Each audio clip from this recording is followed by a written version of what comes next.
Hey, what's up? What's up? Today I was listening to Dr. John Demartini. Dr. John Demartini. He was in the movie The Secret.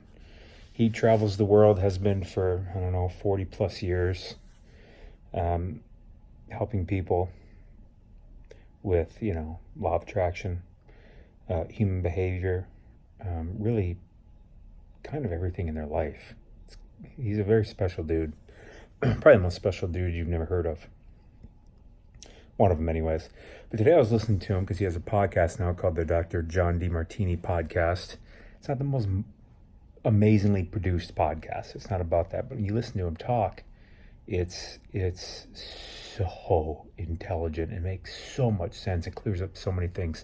One of the things I was listening to him talk about today, which I've listened to him talk about it a lot, but I just can't get enough because every time I listen, I get like a little something new. Or I hear something I swear I didn't hear the first time. But he was talking today about perception. And if you've been watching me, listening to me for any amount of time, you know I talk about perception a lot.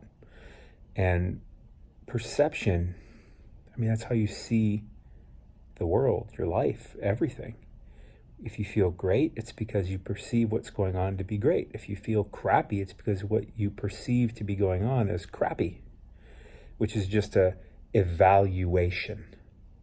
It's a mathematical formula.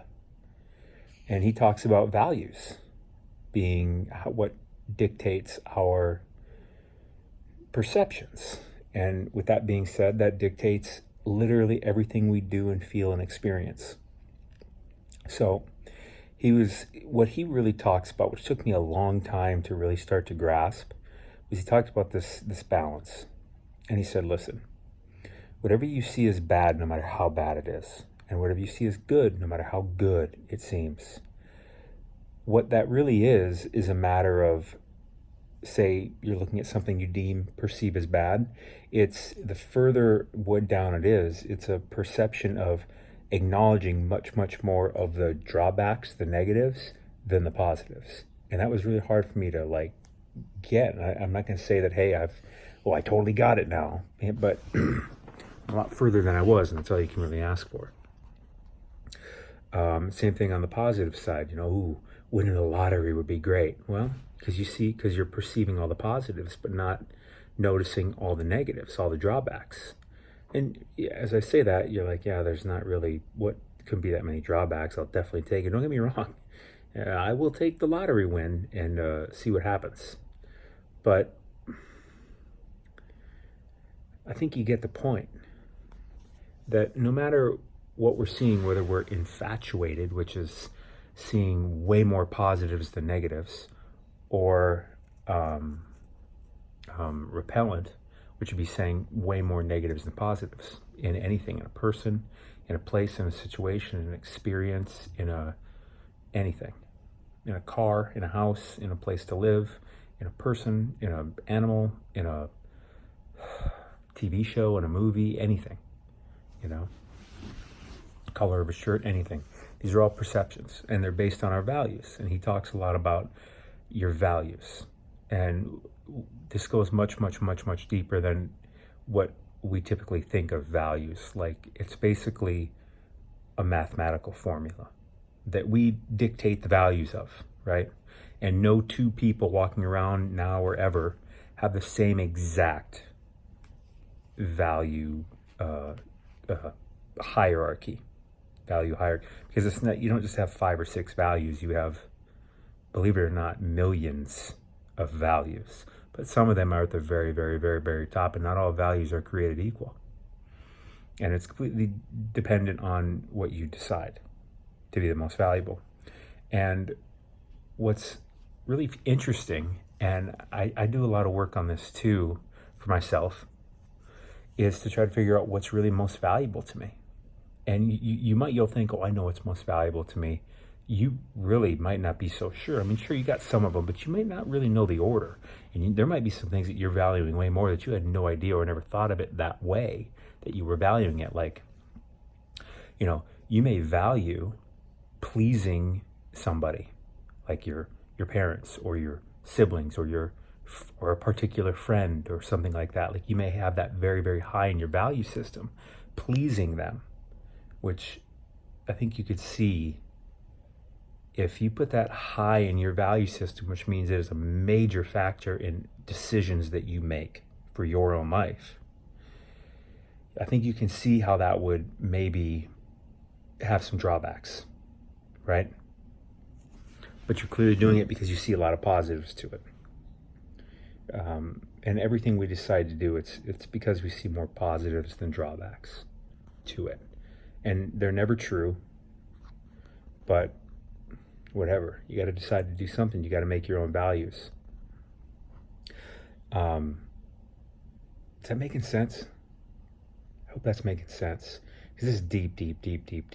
I mean, this guy, Dr. John Demartini, I mean, he's been studying this and doing this for decades. And I don't know if you ever hop into his world, I don't know if you'll ever come across someone that is more devoted, spends more time on something. Seriously. I mean, the guy sleeps maybe 4 hours a night and spends all his time doing this because this is what he loves. I mean, to him, this is like a little boy playing a video game. You know what I mean? Like they could just do it all night, all day. He can do this all night, all day because it's the number one most valuable thing for him to do, according to his own value system. And that, traveling the world and speaking and everything, it sounds cool, but there's a lot of drawbacks to that. He's written tons of books. Writing books sounds cool, but a lot of drawbacks to it. The process, all kinds of things, because you've never done something. You don't necessarily understand all the different factors that you create your value, your determined value of something. But your perceptions are a matter of your values, and your values and perceptions are going to determine everything you do and all the outcomes you have, all the results you have, all the experiences you have, all the feelings you have. So his website, I think, is drdemartini.com, drdemartini.com. He actually has a free, and by the way, he doesn't know I'm doing this. He doesn't even know me. I'm just saying this because this would be valuable for you. I found it valuable. I know it'll be valuable for you. On his website, he has a value determinant quiz or something like that, but it's extremely useful. And it does things like, hey, all right, well, it's a bunch of questions, and ask you things like, hey, where do you spend most of your money every month? What kinds of items do you have on your desk?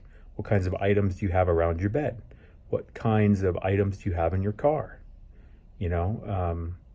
Stuff like that, because listen, whatever you surround yourself with is what you value the most.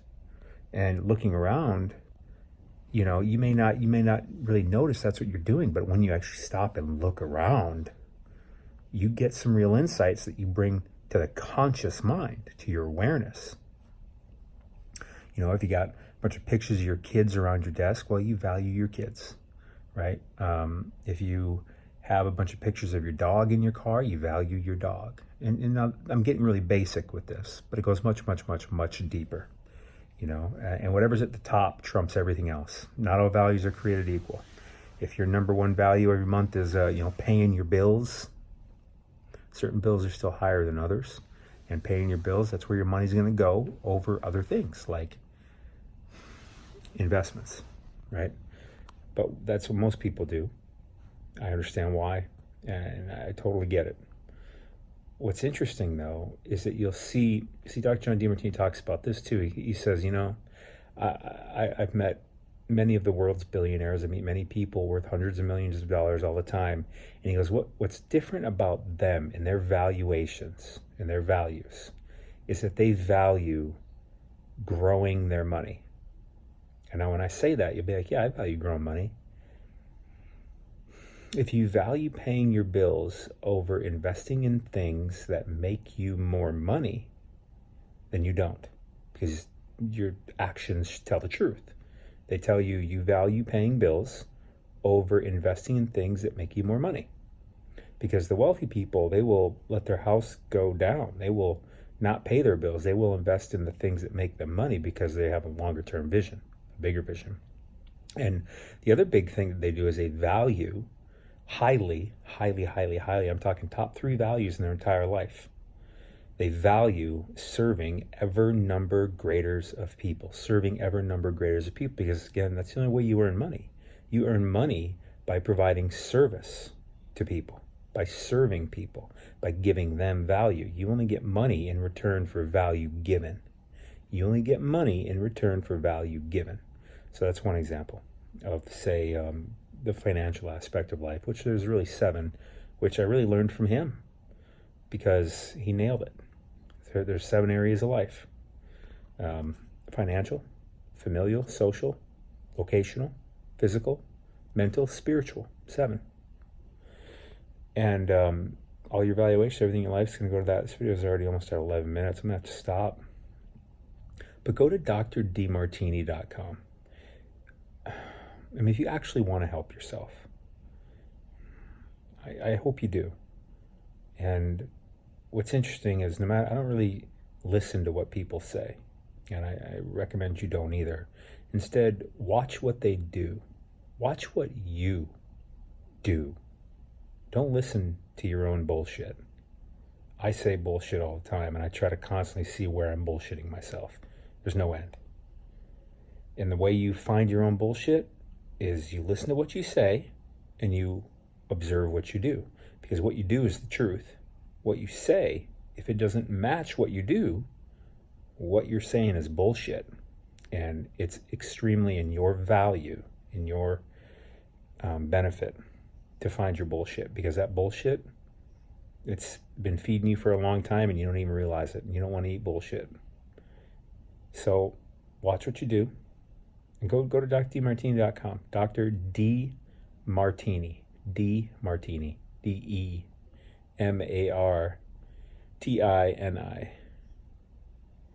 You're awesome.